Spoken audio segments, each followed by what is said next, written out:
ક્યારે એવું વિચાર્યું છે કે લોખંડનું બનેલું આખું જહાજ પાણી પર કેવી રીતે તરી શકે, પણ એ જ લોખંડની એક નાનકડી ખિલ્લી તરત જ ડૂબી જાય છે?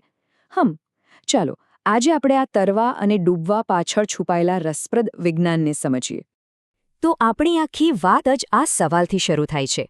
આપણી પાસે બે વસ્તુઓ છે, બૂચનો ટુકડો અને લોખંડની ખીલી.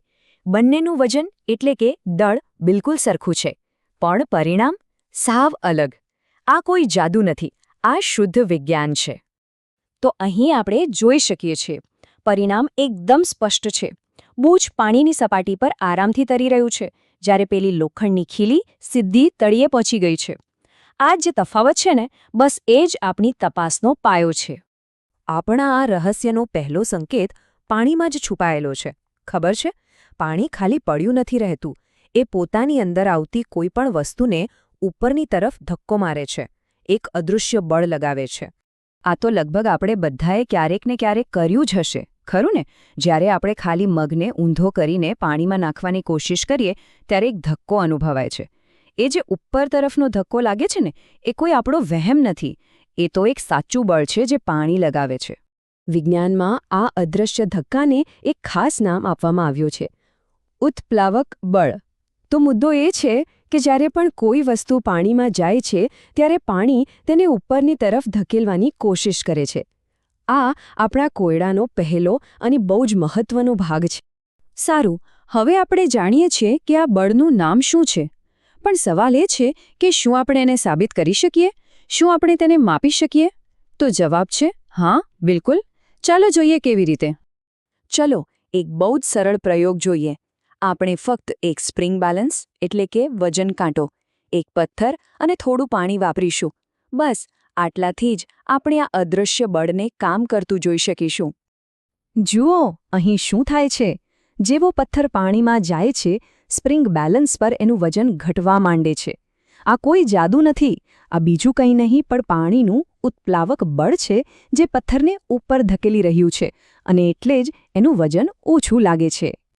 ઓકે, આ બધું તો બરાબર, પણ તો પછી પાછો એ જ સવાલ, જો પાણી, બૂચ અને ખીલી બંને પર ઉપર તરફ બળ લગાડે છે, તો પછી પેલી ખીલ્લી કેમ ડૂબી ગઈ? બંને કેમ ન તર્યા? મતલબ સ્પષ્ટ છે કે વાર્તામાં હજી કંઈક ખૂટે છે. તો ચાલો હવે આપણે આ કોયડાના છેલ્લા અને સૌથી અગત્યના ભાગ પર આવીએ. આનો જવાબ ઘનતા નામના એક ગુણધર્મમાં છુપાયેલો છે. આ બધું થવાનું કારણ છે એમની ઘનતા વચ્ચેનો તફાવત. ભલે બૂચ અને ખીલ્લીનું વજન એક સરખું હોય, પણ તેમની ઘનતામાં જમીન આસમાનનો ફરક છે. ઘનતા એટલે શું? સરળ ભાષામાં કહીએ તો કોઈ વસ્તુ કેટલી ગીચ છે. જેમ કે 1 કિલો રૂ અને 1 કિલો લોખંડ.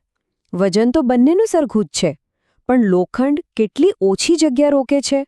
કેમ? કારણ કે એની ઘનતા વધારે છે. બસ આ જ વાત બૂચ અને ખીલીને પણ લાગુ પડે છે. તો હવે આપણી પાસે બધી કડીઓ છે. એક તરફ છે ઉત્પ્લાવક બળ અને બીજી તરફ છે ઘનતા. ચાલો આ બંનેને ભેગા કરીને તરવાનો અને ડૂબવાનો પાક્કો નિયમ બનાવીએ. નિયમ બહુ સીધો અને સરળ છે. કોઈ વસ્તુ તરશે કે ડૂબશે એનો આધાર એના વજન પર નથી, પણ એની ઘનતાની સરખામણી પ્રવાહીની ઘનતા સાથે કરવાથી નક્કી થાય છે. જો વસ્તુની ઘનતા ઓછી તો એ તરશે, અને જો ઘનતા વધારે તો એ ડૂબી જશે. તો લો, આપણો કોયડો ઉકેલાઈ ગયો. બૂચની ઘનતા પાણી કરતાં ઓછી છે, એટલે એ આરામથી તરે છે. જ્યારે પેલી લોખંડની ખીલી, એની ઘનતા પાણી કરતાં ઘણી વધારે છે, એટલે પાણીનું ઉત્પ્લાવક બળ એને રોકી નથી શકતું અને ડૂબી જાય છે, ભલે ને બંનેનું વજન સરખું હોય. તો હવે પછી જ્યારે કોઈ મોટા જહાજને દરિયામાં તરતું જુઓ કે પછી પોતાના જ્યુસના ગ્લાસમાં બરફનો ટુકડો તરતો જુઓ, તો યાદ કરજો કે આ બધું ઘનતા અને ઉત્પ્લાવક બળના એકદમ પરફેક્ટ બેલેન્સનો ખેલ છે ને? કમાલનું વિજ્ઞાન.